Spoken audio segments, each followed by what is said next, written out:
Ngenze maaso n'okulamusaako gwe mukwano gwange yeekuumira ku Yugi Updates. Tegeeza nti kyokola kyamaanyi nnyo okwekuumira ku mukutu guno. Baganda bange munansonyiwamu ebadde emanyi netiwaaka ebadde etusumbuwamu okuva eggulo, mbadde sinnaba kuddamu batira ku mawulire kubeera updated mu baganda bange. Mbakulisaayo nnyo abali mu wiikendi, kansubire nti nno munyumirwa wiikendi. Nga naffe tuginyumirwa eno mu Uganda, manyi tusemberera okukwata ku Uganda empya. Baganda bange abali e Saudi, abali e Oman, Qatar, Saudi Arabia, Jordan, abali e Canada, USA, abali e UK, abali e Dubai, mwenna nyongera okubalamusaako. Nyongera okusaasira mmwe abafiiriddwako abaabwe, Mukama Katonda agira abagumya. Naawe omulwadde katusabe obeere ng'ossuuka bulungi. Nawe gwe butannaba kutambulira bulungi mu mirimu gyo, kusabye Mukama akuwa omukisa by'okola osobole okuba ng'okwasa. Naawe atannaba kusubscribinga muganda wange, nkusabye osubscribinge tusobole okuba nga tutwala guno omukutu mu maaso. Maureen nkutumiddeko nnyo kuba nawuliddeko nti obeerako nnyo kuno. Gw'omu ku ba viewers abalabira ddala mawulire information ya Yugi Updates.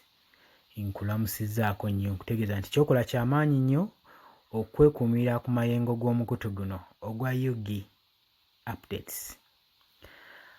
Mikwano gyange, nga womanyi ennaku zino tubadde mu countrywide tour, tubadde tutalaga amawanga, tubadde tugenda eno wano ne wali, newankubadde enteekateeka zaffe ng'ekibiina kya National Unity Platform nga Robert Kyagulanyi Ssentamu waatugamba zaataataaganyiziddwamu olw'ensonga nga womanyi gavumenti ya Yoweri Kaguta Museveni ensangi zino bingi ebyanokoddwayo okusitoopinga mobilization eno okubanga egenda mu maaso.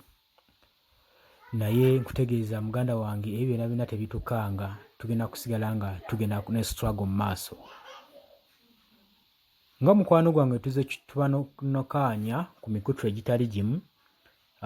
Juzi we twabadde Masaka, twabadde ku lugendo lwaffe Masaka ku tuwa yaffe, abantu abafunye akabenje abo, newankubadde tibabadde ku mugendo gwa mobilization, naye era abasajja badde banoonyayo ensonga y'okwekwasa, ensonga ne bagisiba ku kibiina kya National Unity Platform, kyekyataddewo embeera eyo.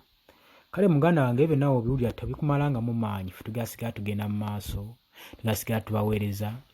tugasigala tubaweereza ekigambo ky'enkyukakyuka gwe mukwano gwange yeekuumira ku Yugi Updates.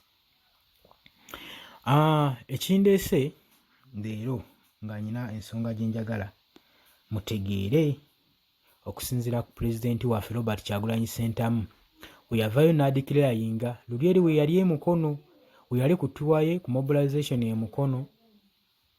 Omwami ono Robert Kyagulanyi Ssentamu Bobi Wine, omukulembeze wa National Unity Platform, yavaayo n'agamba nti nno, yayogera atya? Yagamba nti nno nsabye bannakibiina mwenna. Bino yabyogera ng'abyogerera emukono, ng'asaba bannakibiina bonna abeekuumira mu byobufuzi okubanga balekeraawo okubanga batunda ebyobufuzi byabwe n'ebigendererwa byabwe okubifunamu ssente. Kyagulanyi ku lunaku olwokusatu we yali adressinga abawagizi b'ekibiina kino ekya National Unity Platform wali emukono mu municipality, yanogaanya ensonga ezimu n'agamba nti no gavumenti ekozesa enkola eno eya ssente okusobola okusirisa Mwami Museveni okubanga akozesa enkola eno ey'okubanga avujjirira bannabyabufuzi ssente okusobola okubasirisa gwe mukwano gwange ali eyeekuumidde ku Yugi Updates. Ebyo byali bigambo bya Mwami Robert Kyagulanyi Ssentamu omukulembeze wa National Unity Platform era yayongerako n'akkaatiriza nti n'agamba nti nno ye bagezezzaako mu approaching omusisinkana n'abakulembeze bangi nnyo okuva ku sayidi eya pulezidenti Yoweri Kaguta Museveni.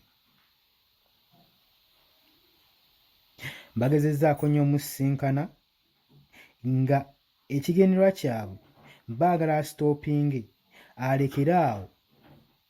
alekeraawo struggle eno gy'agenda nayo mu maaso nga bamufujjirira omusimbi.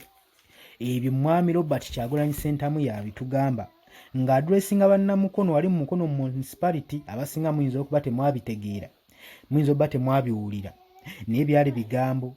Era avaayo n'anokola naga mwami Museveni akozesa nnyo enkola eno.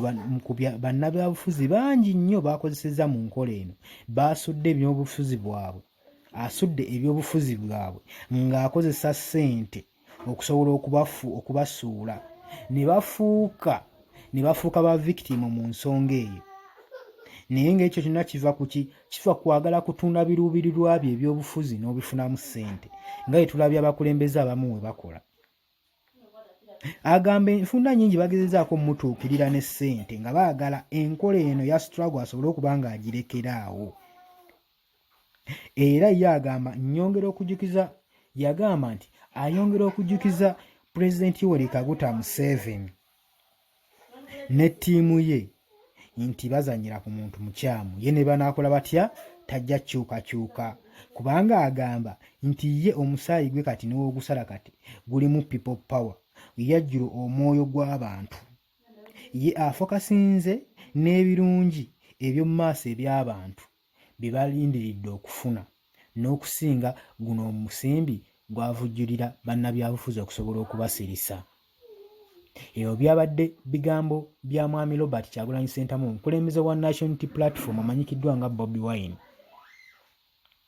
Muganda wange byabadde abyogera ng'asinziira eri emukono municipality we yabadde adressinga abantu be abadde bamulindiridde okuwulira ekigambo ky'abaleetedde.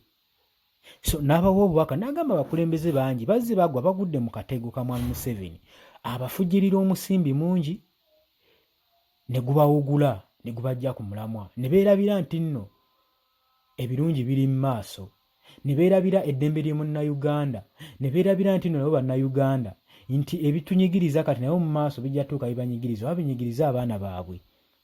Ebyo ne batabimanya. Ekyo mwami Robert Kyagulanyi Ssentamu kyavuddeyo okulabula bannabyabufuzi n'abagamba mubeere bulindaala, mubeere beegendereza no strategy eno ey'okukozesa ssente okusobola okubajja ku kigendererwa kyammwe. Ebigendererwa byammwe bya bbeeyi nnyo n'okusinga omusimbi guno gwe babafujjirira, musobole okusirika. Musobole okusirika ensonga ezibaluma, musobole okusirikira ensonga eziruma Bannayuganda, ensonga eziruma ezikwebesa eggwanga lyaffe obutagenda mu maaso. Ze zimu ku nsonga mwami Robert Kyagulanyi Ssentamu, pulezidenti wa National Unity Platform, pulezidenti w'abantu, kyabadde agezaako okusiigira ekifaananyi, kyabadde agezaako okusiigira bapolitician bano. Oba Munnayuganda ali eyo eyeekumira ku Yugi Updates ampuliriza.